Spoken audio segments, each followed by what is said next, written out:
দমন করে সূর্যের মধ্যে থাকে। এইটা আমাদের ধর্ম ওইটাই বলা হয়েছে, আপনাদের ধর্ম এই মূল মন্ত্র এইটাই। তখন এই মর্তটা যখন পাপ পঙ্কিলতায় ডুবে যায়, অন্যায় অত্যাচারে মিথ্যা সয়লাভ হয়ে যায়, তখনই তো কি প্রতি বছরই কি দুর্গার আগমন নাকি?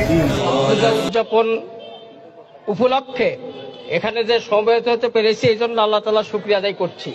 Concomitant side of the same coin, একই মুদ্রা, এপিঠ এবং ওপিঠ। এপিঠে আছে শাপলা, ওপিঠে আছে আনারস। আমরা একই মুদ্রার এপার এবং ওপার। এইটাই হলো একদিকে রোজা, আরেকদিকে হলো পূজা।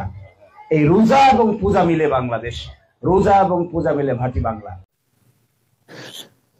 ইন্নাল হামদুলিল্লাহ ওয়াসসালাতু ওয়াসসালামু আলা রাসূলিল্লাহ আম্মা বাদ। খুব দুঃখনীয় বিষয়, ভাবতে অবাক লাগে।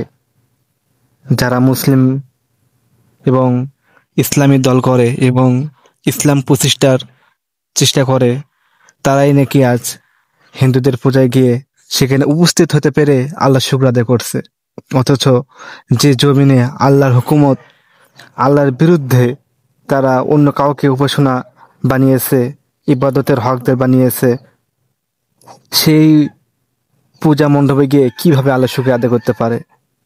তাদের তো এতটুকু জ্ঞান থাকা দরকার যে এখানে আল্লাহ তাআলার বিরুদ্ধে, আল্লাহ তাআলার সাথে শিরিক করা হচ্ছে। আল্লাহ তাআলার খেয়ে, আল্লাহ তাআলার পরে, আল্লাহ তাআলার অক্সিজেন নিয়ে আল্লাহ তাআলার বিরুদ্ধে তারা অন্য কাউকে দাঁড় করেছে। সেই পূজা মণ্ডপে গিয়ে তারা শুকর আদায় করতেছে। তাদের এতটুকু জ্ঞান থাকা দরকার যে তাদের ক্ষমতার লোভে ইমানের দৌলত তারা হারাত, তারা ক্ষমতাকেই মূল লক্ষ্য করেছে, জান্নাত তাদের মূল লক্ষ্য নয়। তা না হলে কি হবে? সে কি অনুষ্ঠানে গিয়ে আল্লাহ তাআলা শুকর আদায় করতে পারে? আল্লাহ আমাদেরকে এসব শিরকি অনুষ্ঠান থেকে বেঁচে থাকার তৌফিক দান করুক, আমিন।